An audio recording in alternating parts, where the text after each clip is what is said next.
kenalin, aku Chandra.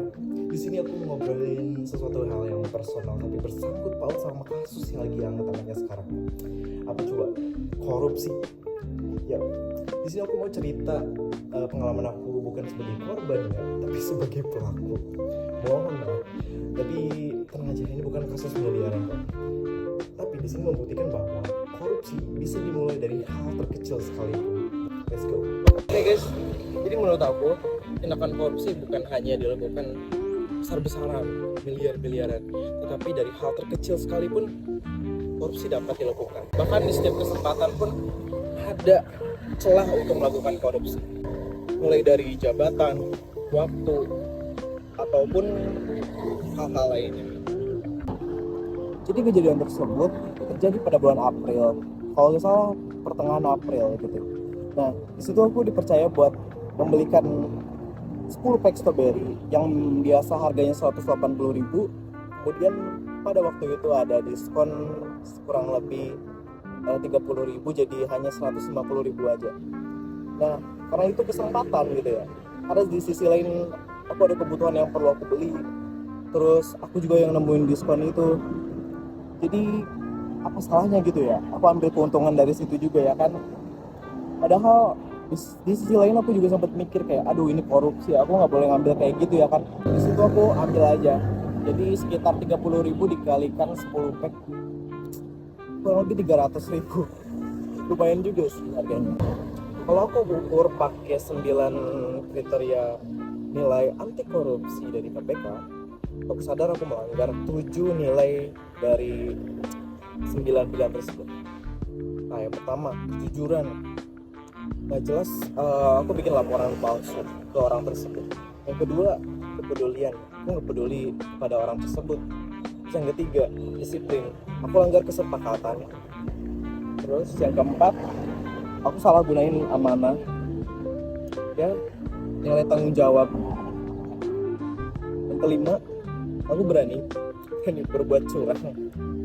Tapi ya gitu, aku nggak berani jujur. Terus yang keenam, sederhana. Nah, bisnis aku keinginan, bukan sebuah kebutuhan. Nah, yang ketujuh, itu keadilan.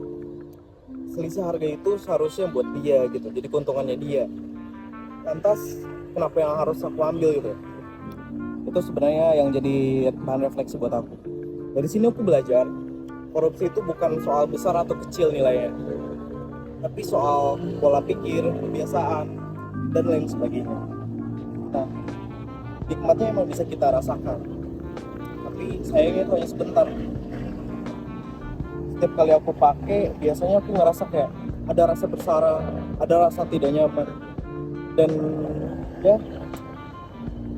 sampai kapanpun aku nggak akan pernah ngelakuin itu lagi. Jujur aku kapok. Sebenarnya itu ada nilai adiktifnya. Aku bisa ngerasain sedikit, tapi sebaiknya aku cegah, sebaiknya nggak aku lanjutin karena itu bisa ya berakibat fatal juga buat aku ke depan. Nah, terakhir, tokoh anti korupsi yang jadi idola aku itu adalah Munir. Kenapa? Karena beliau berjuang mengungkapkan pelanggaran hak asasi manusia dan korupsi di tubuh militer. Sampai akhirnya gugur di pesawat, guys. Kalau Munir masih hidup sekarang, aku yakin beliau makin prihatin sama dunia digital saat ini yang terjadi di Indonesia ini ya kan.